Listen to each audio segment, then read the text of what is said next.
만약 독일 국방부가 의식 있는 존재가 되어 카니발의 재미있는 거울 앞에 선다면 우리를 무섭게, 키 크거나 작게, 마르거나 뚱뚱하게 보이게 만드는 그 거울 말이죠. 그 거울은 국방부가 군대에 거액을 투자할 때 계획에 세심하고 연구에 체계적인 모습을 보여줄 것입니다. 하지만 이는 거울 속 세계에서만 사실입니다. 유로호크는 이제 많은 사람들에게 잊혀진 논란이지만 독일에서는 큰 이슈였습니다. 왜냐하면 이 프로젝트는 처음부터 실패가 예정되어 있었음에도 불구하고 결과적으로 아무런 성과도 없이 초강대국의 연간 국방 예산에서 막대한 부분을 차지했기 때문입니다.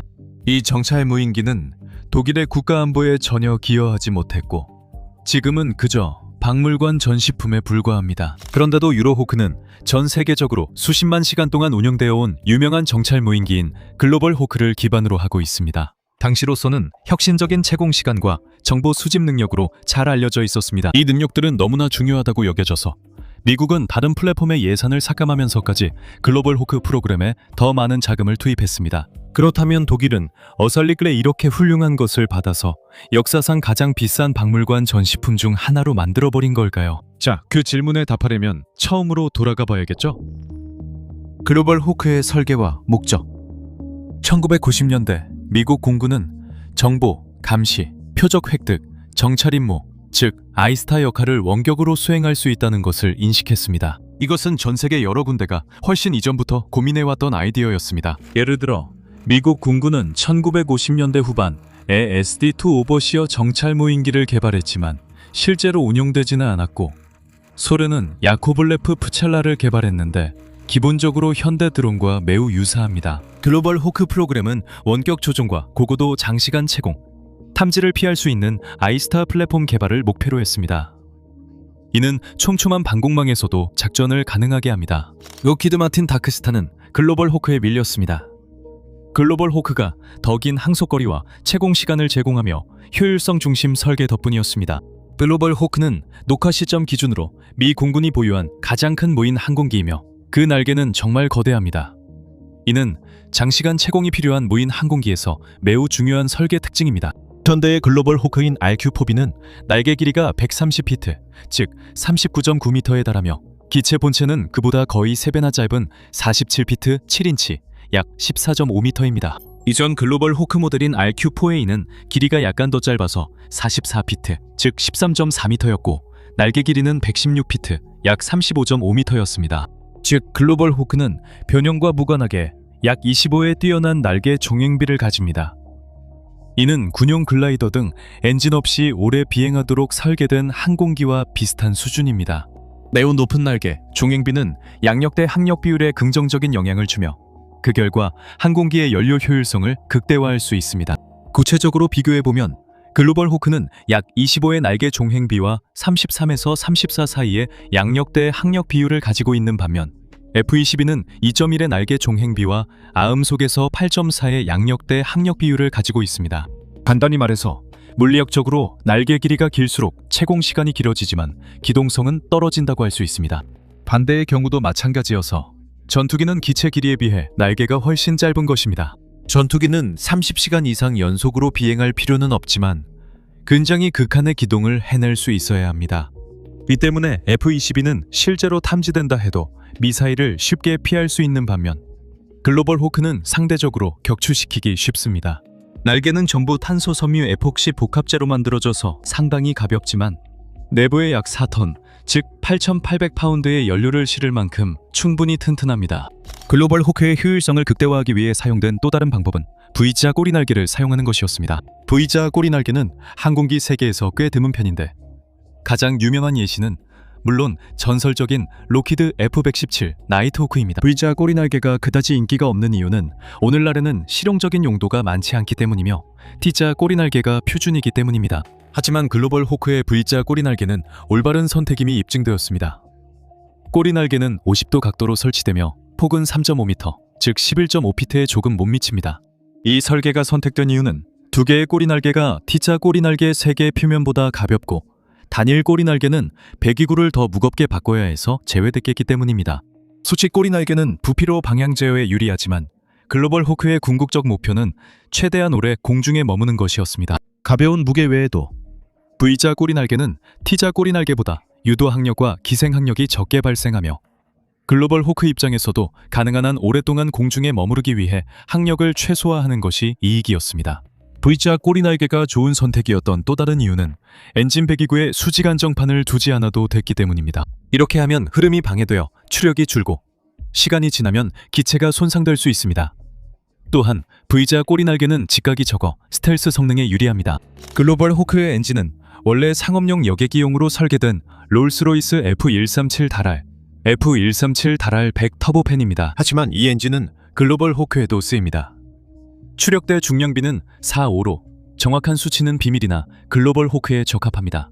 글로벌 호크가 개발될 당시 이 엔진은 6만 피트가 넘는 고도에서 가장 효율적인 엔진 중 하나였습니다. 이 엔진의 무게는 6배는 600에서 1700파운드, 즉 대략 730에서 760kg 정도이며 7600파운드의 추력을 낼 수 있습니다. 이 수치는 그다지 인상적으로 들리지 않을 수 있습니다. 전투기 엔진은 최소한 이 수치의 2~3배 정도의 추력을 낼 수 있기 때문입니다. 하지만 전투기 엔진은 무게도 2배나 더 나가고 장시간 비행을 원한다면 이런 무거운 엔진은 피해야 합니다. 게다가 글로벌 호크의 임무는 음속 장벽을 돌파하는 것이 아니었습니다.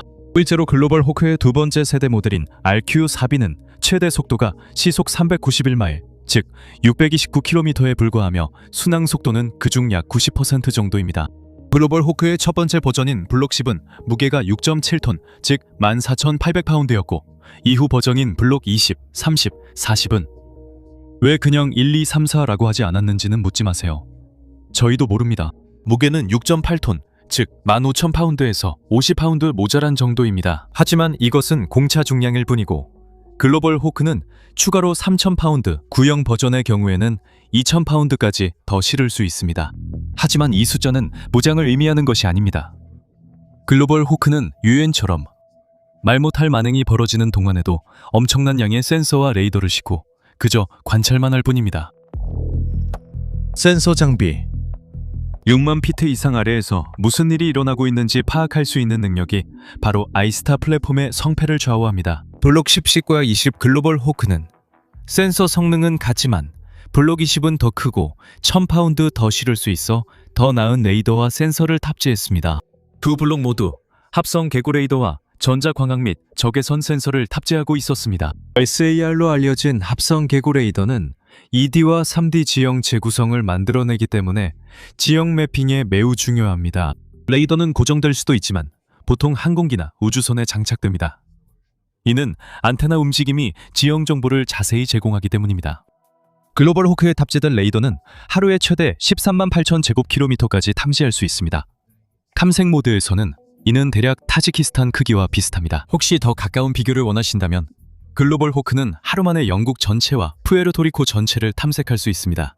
문제의 특정 레이더는 휴즈 통합 감시 및 정찰 레이더, 줄여서 HISR이라고 불립니다. 이 레이더의 더 구형이고 덜 발전된 버전은 오래된 U2 정찰기에 쓰였습니다. 알다시피 그 비행기는 여러 사건의 중심이었고 1960년 소련 상공에서 격추되기도 했습니다. 조종사는 포로가 되어 3년 징역과 7년 굴락형을 선고받았습니다. 전 세계적으로 정치적 파장을 일으켰고 2015년 역사적 정확성이 매우 의심스러운 톰 행크스 주연 영화도 나왔습니다. 그 비행기에는 뛰어난 SAR이 있었고 누군가 현대 기준으로 업그레이드해 우리가 HISR을 갖게 됐습니다. 레이더의 두 번째 기능은 이동 표적 지시 모드인데 이 모드를 사용하면 분당 최대 15,000제곱킬로미터, 즉 나라를 단위로 쓴다면 트리니다드 토바고 세계 분량을 탐색할 수 있습니다. MTI 모드는 운용자에게 표적의 위치와 속도를 실시간으로 제공합니다. 레이시온의 전자광학 적외선 시스템은 광학 카메라와 적외선 센서를 결합해 둘 중 하나를 SAR과 함께 사용할 수 있습니다. 광학 카메라는 실제로 1024 해상도의 상업용 코닥 카메라였고 적외선 카메라는 640픽셀의 안티모나이드 검출기였습니다. 둘 중 어느 것도 20km 상공에서 지상을 효과적으로 스캔하기에는 딱 맞는 건 아니었다고 말할 수 있습니다. 이를 해결하고자 엔지니어들은 빔 스플리터가 장착된 고정 반사 망원경과 IR, EO 카메라를 함께 사용했습니다. 두 카메라 모두 그 거리에서 한 번의 노출로 충분히 선명한 이미지를 제공할 수 있는 픽셀 폭을 가지고 있지 않기 때문에 망원경은 끊임없이 지상을 스캔하고 내부 거울이 이미지를 역주사해 센서의 이미지를 고정시킵니다. 운영자들이 받는 이미지는 밤중에 이동 중인 호송대나 사람들의 위치를 파악할 수 있게 해주는데, 이 이미지는 2개의 별도의 영상 획득 장치로부터 만들어집니다. 망원경 거울은 1초에 30번 원위치로 돌아가 눈 깜빡임보다 훨씬 빠릅니다. 블록 30 글로벌 호크에는 시긴트 센서가 탑재됐습니다. 시긴트는 신호정보, 군사통신과 감시 시스템에서 발생하는 전자기 신호를 뜻합니다. 최신 글로벌 호크에 탑재된 신호정보 센서의 목적은 적의 감시 및 통신 체계를 탐지하는 것으로, 이론적으로는 아군 지휘센터의 적 부대의 규모와 구조에 대해 많은 정보를 제공할 수 있습니다. 이제 블록 40에 대해 이야기하기 전에, 즉 글로벌 호크의 감시 능력이 정말 인상적이면서도 사생활과 자유를 중시하는 사람들에게는 상당히 우려스러워진 시점 이전에도 글로벌 호크가 처음 등장했을 때 얼마나 대단했는지 짚고 넘어가는 것이 중요합니다. 글로벌 호크는 공식적으로 실전에 배치되기 전, 아직 설계 및 제조 단계에 있을 때조차도 아프가니스탄에 투입되어 대테러전에 사용되었습니다. 이 시스템은 그곳에서 알카에다와 탈레반 전투원 탐지 및 타격 정보 제공에 큰 가치를 보였습니다. 이 시스템은 지휘관들에게 고품질의 거의 실시간 상황 인식을 제공했으며, 특정 목표를 추적하고 집중할 수 있는 능력 덕분에 정밀 타격이 가능했습니다. 글로벌 호크는 완성되기 전부터 그 가치를 입증했습니다. 일부 블록 20 글로벌 호크는 완전히 아이스타 역할에서 제외되어 전장 공중통신 노드로 개조되었고, 본질적으로 이들은 거대한 공중 전장용 라우터로 변신했습니다. 이것은 큰 책임이었습니다. 때로는 글로벌 호크들이 지상의 병사들과 지휘부 또는 근접 항공 지원기 사이를 잇는 유일한 통신 연결이었기 때문입니다. 그 글로벌 호크들을 통신 노드로 전환함으로써 노스럽 드러먼의 엔지니어들은 그들의 설계가 매우 유연하게 개조할 수 있다는 것을 입증했습니다. 하지만 블록 40 글로벌 호크는 그 레이더 시스템 덕분에 이 플랫폼 설계의 정점에 있습니다. 가장 최근에 도입된 블록은 MPR-TIP를 도입했는데, 이것은 모듈형 능동 전자주사식 배열 레이더 시스템입니다. 구식 레이더인 수동 전자주사식 배열과 달리 능동 전자주사식 배열 레이더 시스템, 즉 ASA는 실제로 안테나를 움직이지 않고도 전파를 조향할 수 있습니다. 이 시스템은 여러 주파수의 빔을 동시에 조향할 수 있습니다. 한 번에 하나의 빔만 발사할 수 있었던 수동 레이더와 달리, 이 기술은 레이더의 방출 신호를 훨씬 더 탐지하기 어렵게 만들어 항공기를 더욱 스텔스하게 만듭니다. 하지만 이 업그레이드의 주된 목적은 아니었습니다. 솔직히 글로벌 호크에게 스텔스는 중요하지 않았습니다. 의도적이었거나 테러와의 전쟁을 위해 급히 개발된 것일 수 있습니다. 당시 탈레반과 알카에다는 글로벌 호크의 위협이 될 장비가 부족하다고 여겨졌습니다. 결정의 배경이 무엇이었든 그 결과는 스텔스 무인기와 비교했을 때 엄청나게 큰 레이더 반사 면적을 가지게 되었습니다. 이로 인해 이란이 2019년에 글로벌 호크를 쉽게 포착해 격추했습니다. 새 레이더의 주요 목적은 해상도 형상과 지상 표적을 추적하면서 동시에 지형의 정지 이미지를 촬영할 수 있는 능력이었습니다. 이는 이전 블록에서는 불가능했던 기능입니다. 글로벌 호크는 2000년대 큰 명성을 얻었습니다. 글로벌 호크는 조종사 없이 태평양을 횡단한 최초의 항공기가 되었고, 동시에 1만 3,000km가 넘는 최장거리 무인 항공기 비행 기록도 세웠습니다. 2010년까지 글로벌 호크는 1,500회 이상 출격했고, 2013년까지 10만 시간이 넘는 비행 시간을 기록했습니다. 이 중 4분의 3은 전투 지역에서 이루어졌습니다. 2011년 일본에서 발생한 대지진 이후에는 수색 및 구조팀을 지원했으며, 한 번은 무려 32시간 30분 동안 채공하기도 했습니다. 그 기록만으로 판단한다면 글로벌 호크는 환상적인 아이스타 무인기였습니다. 하지만 항공기는 단순한 성능 그 이상을 요구하는 법이죠. 인생에서 자주 그렇듯이 돈이 글로벌 호크가 전설적인 항공기로 자리 잡는데 걸림돌이 되었습니다. 새로운 블록이 이전 호크들이 쓸모를 다하기도 전에 공장에서 더 빠르게 나오면서 2006년까지 단가가 초기 예상보다 약 25% 더 높아졌습니다. 이런 일이 일어난 이유는 초기 블록인 블록 10에 개선할 여지가 너무 많아서 엔지니어들이 이를 무시할 수 없었기 때문입니다. 게다가 이후 변형에서 제거된 몇 가지 결함도 있었습니다. 2011년까지 블록 10 글로벌 호크가 모두 퇴역한 이유가 있습니다. 이로 인해 프로그램의 재구성과 글로벌 호크가 정말 그만한 가치가 있는지에 대한 재검토가 필요했습니다. 지속적인 업그레이드 필요성 외에도 글로벌 호크는 신뢰성 문제도 있었습니다. 비록 드물지만 예기치 못한 문제로 항공기 역사상 최소 5대의 글로벌 호크가 영구 운용 불가가 되었습니다. 그리고 국방부 작전시험 및 평가국의 전 국장인 제임스 마이클 길모어는 이 플랫폼에 대한 보고서에서 몇 가지 문제점을 지적했습니다. 그는 글로벌 호크가 예비 부품만 충분하다면 주 3회 출격이 가능하지만 이는 드물다고 했습니다. 실제로 글로벌 호크는 지속적인 작전 속도로 운용될 때 요구되는 55%의 유효 현장 채공 시간을 절반에도 못 미치는 평균을 기록하고 있습니다. 이는 글로벌 호크가 현장에 있는 것보다 없는 경우가 더 많다는 뜻입니다. 또한 보고서는 이것이 플랫폼의 문제가 아니라 물류상의 문제에 더 가깝다고 설명하고 있습니다. 글로벌 호크가 일종의 악순환에 빠졌기 때문입니다. 이륙 전에 치명적인 고장이 발생하면 호크는 수리가 완료될 때까지 지상에 묶이게 되고 이는 즉시 이륙 신뢰도를 떨어뜨리며 임무의 필수적인 예비 부품의 필요성을 증가시킵니다. 이 부품들은 생산 속도보다 더 빨리 소모되었습니다. 글로벌 호크의 정비 필요가 보통 공군의 수리 능력을 앞질렀기 때문입니다. 그렇다면 한 기계가 임무에 필수적이거나 좋은 것으로 여겨질 수 있을까요? 전체 시간의 3분의 1도 사용하지 못한다면요? 그 질문은 당연히 제기되었고 나중에 국방장관이 답변했습니다. 국방장관은 이 기계를 국가안보에 필수적이라고 인증했는데 신뢰성 문제에도 불구하고 비슷한 성능을 더 저렴한 비용으로 제공할 수 있는 대안이 없었기 때문입니다. 당시 가장 가까운 대안은 유이였지만 같은 임무를 수행하는데 연간 2,200억 달러가 더 들었고 동일한 센서를 탑재할 수도 없었습니다. 그리고 미국이 글로벌 호크를 계속 운용하기 위해 그 전선에서 싸우고 있을 때 독일이 합류해서 상황을 복잡하게 만들기로 결정했습니다. 유로호크 참사. 글로벌 호크가 아프가니스탄에서 그 성능을 입증하고 있을 때 독일 해군은 브레게 1150 아틀란틱만을 유일한 전자감시 항공기로 보유하고 있었습니다. 그리고 크고 오래된 항공기를 더 신형이고 더 작으며 채공 시간이 더 긴 항공기로 교체한다는 생각은 정말 매력적이었습니다. 2009년 최초의 유로호크 기체가 공장에서 출고되었습니다. 겉보기에는 글로벌 호크와 똑같아 보였습니다. 독일은 물론 자체 센서 장비를 설치하고 도색도 했지만 사실상 두 무인기는 동일했습니다. 2011년 미국이 전체 플랫폼을 폐기할지 고민하던 시기에 최초의 유로호크가 독일에 도착했습니다. 이 기체는 신호정보 센서 패키지를 장착하고 해군에서 임무를 수행하기 전에 테스트를 시작할 준비가 되어 있었습니다. 무슨 일이 잘못될 수 있겠냐고 생각하실 수도 있겠죠? 그런데 아주 많았습니다. 예를 들어 국방부 장관이 유럽 대륙의 항공 주정 때문에 합법적으로 비행할 수 없는 플랫폼을 구매하는 것도 충분히 가능한 일입니다. 유로호크 아이디어의 주역 토마스 드 마이지에르는 2011년 이미 무인기가 유럽 상공에서 비행 허가를 받을 수 없다는 사실을 알고 있었습니다. 하지만 그는 그럼에도 이 프로젝트에 4억 8천만 유로를 투자했습니다. 이는 현재 약 6억 6,800만 유로, 달러로는 그보다 다소 많습니다.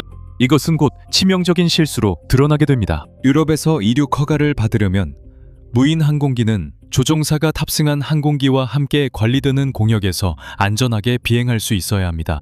유로호크는 나토의 스테네그 4671, 즉 무인 항공기 시스템의 가망성 요건을 충족하지 못해 두 가지 측면에서 이 조건을 충족하지 못했습니다. 우선 이 협정은 유럽 상공을 비행하는 모든 무인 항공기, 즉 군용과 상업용 모두가 결빙 방지 장치와 특정 조명을 반드시 갖추도록 요구합니다. 유로호크는 이 두 가지 중 어느 것도 갖추지 못했습니다. 두 번째 요건은 탑재형 감지 및 회피 시스템, 즉 충돌 방지 시스템입니다. 유로호크는 이것도 갖추지 못했습니다. 유로호크가 운용될 수 있는 유일한 방법은 독일이나 무인 항공기가 비행하는 다른 국가가 해당 영공의 일부 구역을 모든 항공교통에 대해 폐쇄하여 모두의 안전을 보장하는 것이었습니다. 이것은 독일의 선택지가 아니었습니다. 중앙유럽의 독일은 항상 수천 대 상업 항공기가 상공을 비행합니다. 이로 인해 독일 정치권이 크게 혼란에 빠졌습니다. 국방부 장관이 이를 미리 알았던 사실이 곧 드러났기 때문입니다. 같은 장관은 이후 국방부에서 해임되고 내무부 장관으로 임명되었습니다. 정치적인 이유 때문이었죠. 하지만 그 끔찍한 일들은 아직 끝나지 않았습니다. 독일의 제한된 영공에서 비행 테스트 중 비행 제어 시스템 문제가 발견되지만 독일은 해결하지 못했습니다. 하지만 유로호크는 유럽 영공에서 25시간 동안 비행하며 채공 기록을 세웠고 이는 당시 유럽에서 이뤄진 무인 항공기 비행 중 가장 긴 비행이었습니다. 하지만 2년이 지난 후 대부분의 시간을 경납고에서 보낸 유로호크를 인증 가능한 상태로 만드는데 6억 유로 이상이 들 것으로 보고되었고 이는 전체 비용을 10억 유로 이상으로 끌어올릴 것이었습니다. 노스럽 그러먼도 유럽 항공안전청이 유로호크를 인증할 수 있도록 특정 기술 문서를 제공해야 했지만 회사는 이를 단순히 거부한 것으로 알려졌습니다. 그 보고서가 나온 지 이틀 만에 독일 정부는 신속하게 유로호크 사업을 중단하고 영구적으로 운항을 금지시켰습니다. 사업이 종료될 당시 총 비용은 5억 6,200만 유로에 달했습니다. 그러니까 세상이 끝난 건 아니잖아요. 그렇죠? 그냥 열심히 일하는 평범한 사람들의 돈이 허공에 날아간 것뿐이고 인증 가능한 다른 플랫폼들도 있으니까요. 그중 하나가 MQ4C 트리톤인데 글로벌 호크의 더 젊고 더 멋지고 전반적으로 더 나은 동생입니다. 2013년 유로호크 사업이 취소된 후 국방부는 당황해서 트라이튼을 고려하게 되었고 독일이 원래 유로호크를 위해 개발했던 감시 장비를 시험해보기 위해 미국 해군과 협약을 체결했습니다. 그 장비는 그런데 정말인가요? 그 장비 이름은 ICAS로 통합 시스템 1를 뜻합니다. 이 테스트는 2014년에 진행됐으며 이름이 불운하거나 장명회의가 왜 꼭 필요한지를 보여주는 좋은 예시가 될 수 있습니다. ICS라고 부르면 안 됩니다. ISIS를 트리톤 드론에 통합하는 데는 약 2억 5,500만 유로가 들지만 그건 통합 비용만 해당됩니다. 독일은 여전히 트리톤을 구매해야 하고 미 해군은 수입 판매세나 관세 없이 트리톤 세대에 약 6억 유로, 즉 6억 4,800만 달러 정도가 들 것이라고 추정했습니다. 트리톤은 결국 비용 문제로 채택되지 않았습니다. 최종 비용이 독일이 실제로 유로호크를 유럽 기준에 맞게 재설계하는 데 드는 비용과 거의 같았기 때문입니다. 트리톤 실패 이후 독일은 아이스타와 해상 초계 임무를 위한 무인 항공기 UAV 도입을 완전히 포기했습니다. 2021년 독일은 보잉 P8 포세이돈을 주문했습니다. 이 대형 항공기는 승무원이 탑승합니다. 하지만 이 항공기는 아이스타 역할뿐만 아니라 어뢰, 대함미사일, 그리고 다양한 무기를 탑재할 수 있어 대잠수함전과 대수상함전도 수행할 수 있습니다. 독일은 13억 1천만 달러, 즉 약 15억 유로의 포세이돈 8대를 주문했습니다. 이는 독일이 해군을 강화하기 위해 쓴 비용이 17억 유로, 즉 19억 달러가 넘는다는 뜻입니다. 인플레이션 반영 시 현재 20억 달러 이상입니다. 그래서 거의 같은 시기에 독일은 앞으로 8대의 포세이돈을 대체할 자국산 설계를 원한다고 결정했고 이렇게 해서 페가수스 프로젝트가 시작됐습니다. 지속적인 독일 공중감시 시스템을 의미하는 이 프로그램은 봄바디어 글로벌 6000 비즈니스 제트를 기반으로 하며 현재 세대가 제작 중입니다. 다시 말씀드리지만 이 항공기는 무인기는 아니지만 뛰어난 성능으로 평가받아 영국 공군의 관심을 받고 있습니다. 하지만 페가수스 프로그램은 추가로 15억 4천만 유로, 즉 17억 6천만 달러가 더 들 예정이며 이런 숫자들은 독일인들이 이제 지겹게 듣고 있는 이야기입니다. 총합으로 트리톤 시험 단계나 페가수스의 잠재적 생산 비용을 제외하더라도 독일은 브레게 항공 1150 아틀란틱 소규모 함대를 대체하기 위해 32억 4천만 유로, 즉 36억 6천만 달러를 지불하게 됩니다. 그중 약 17%는 거의 비행도 하지 못하고 지금은 분데스베어 군사역사 박물관에 연구 전시된 유로호크 무인기에 허비되었습니다. 그 총액의 40%는 포세이돈에 사용되었는데 이는 오래 지속되긴 하지만 영구적이지도 자국산도 아닌 해결책입니다. 나머지는 페가수스에 투자되었으며 이로써 독일 해군은 조지 W 부시가 대통령이던 시절부터 원해왔던 것을 마침내 얻게 될 것입니다. 이 이야기에서 가장 안타까운 점은 이런 일이 애초에 불필요했다는 것입니다. 나토는 수년간 이탈리아에서 글로벌 호크를 운용해왔고 같은 문제를 겪었습니다. 이탈리아는 결빙 방지 장치와 특정 조명이 부족해서 그리고 더 중요한 이유로는 기체의 감지 및 해피 시스템이 없기 때문에 가망 인증을 해줄 수 없었습니다. 그렇다면 이탈리아는 어떻게 했을까요? 군용 인증을 발급하고 드론을 규제된 공역에서만 비행시키기로 결정했습니다. 그리고 유럽을 횡단해야 할 때는 다른 국가들이 드론을 위한 통로를 만들어줍니다. 이 일은 유럽 재보장 구상 기간 동안 글로벌 호크가 시칠리아에서 발트 지역까지 3번 비행했을 때 발생했습니다. 무인 항공기는 안전한 통로를 이용해 사고나 추락이 없었습니다. 독일의 정당 디링크에 유럽 정책 담당자인 안드레이 훈쿠와 함께 이 점을 비판하며 이탈리아에 배치된 글로벌 호크가 언젠가는 추락할 것이라고 말했습니다. 이 글을 쓰는 현재 유럽에서 추락한 유일한 글로벌 호크는 미 공군 소속으로 2018년 스페인 해안에서 오일 누출로 추락했습니다. 그것은 다른 항공기와 충돌해 추락한 게 아니었습니다. 독일은 단지 자국 영공을 가끔 제한하고 싶지 않다는 이유로 도입하는데 막대한 비용이 드는 기능을 고집했습니다. 그리고 결국 그 프로그램이 폐기되었을 때 독일의 연간 국방 예산의 약 16%가 함께 사라졌습니다. 일부 나토 회원국들은 12억 유로로 글로벌 호크 5대를 구입해 원하는 때 유럽 상공을 비행할 수 있습니다. 그리고 유로호크라는 관에 마지막 못을 박는 셈이 된 것은 독일이 이 나토 프로젝트에 참여하고 자금을 지원하는 국가 중 하나라는 점입니다. 시청해주셔서 감사합니다.